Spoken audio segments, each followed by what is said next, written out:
السلام عليكم ورحمة الله وبركاته. بسم الله الرحمن الرحيم، والصلاة والسلام على أشرف المرسلين، أما بعد. إن شاء الله في هذه المحاضرة بشرح لحضراتكم بعض الفوكابرز أو الوردز، الكلمات اللي هي المهمة جدا جدا. طبعا حضراتكم عارفين إن اللغة الإنجليزية بتحتاج الكثير والكثير من حفظ الكلمات عشان نقدر إن احنا نترجم إن شاء الله. طبعا إن شاء الله بأمر الله لا ننسى اللايك، عشان طبعا قلت كذا مرة اللايك بيعمل على سرعة انتشار الفيديو. لا نبخل باللايك. عندنا كلمة goodbye. goodbye goodbye بمعنى إلى اللقاء. later يعني فيما بعد أو لاحقا. work hard يعني عمل شيق أو عمل جاد أو عمل عظيم. drives me يعني يصطحبني أو يوصلني. هي نفس المعنى. I walk أنا أمشي أو أنا أسير. طبعا شطار هنلاحظ إن حرف ال هنا silent صامت، لأن قبل منه حرف متحرك اللي هو حرف ال A. They walk to school. هم يسيرون أو هم يمشون إلى المدرسة. Your father يعني والدك. see يعني يرى. see you later سوف أراك لاحقا أو فيما بعد.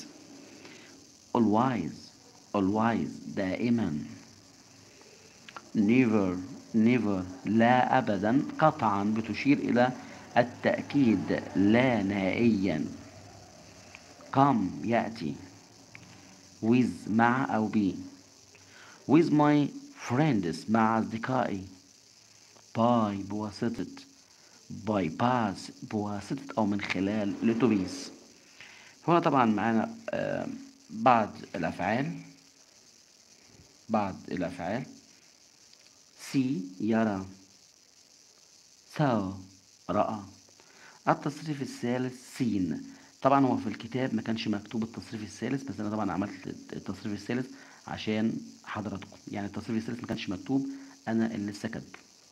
طبعا الفيرب في اللغه الانجليزيه بيتصرف مع ثلاثه: present مضارع، past ماضي، الباست بارتيسيبل البي بي اللي هو التصريف الثالث او الباست بارتيسيبل.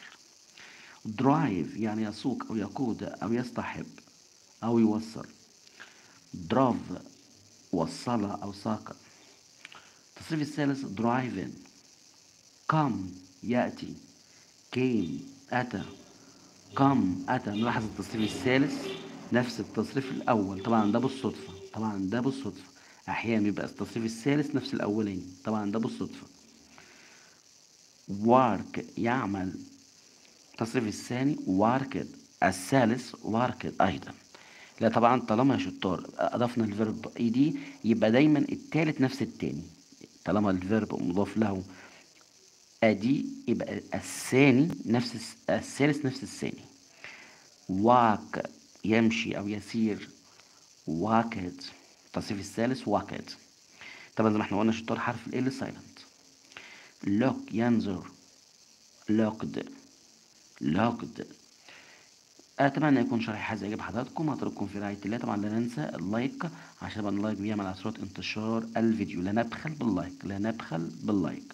اترككم في رعاية الله دمتم، والى اللقاء في محاضرة goodbye and I will see you again later. goodbye.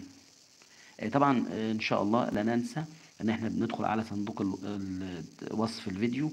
هسيب لكم في وصف الفيديو ان شاء الله محاضرات مهمة جدا جدا جدا جدا هتفيدكم بأمر الله تعالى. لا ننسى الدخول على وصف الفيديو. هنلاقي طبعا وصف الفيديو اللي هو أسفل الفيديو مباشرة. أترككم في رعاية الله ودمتم.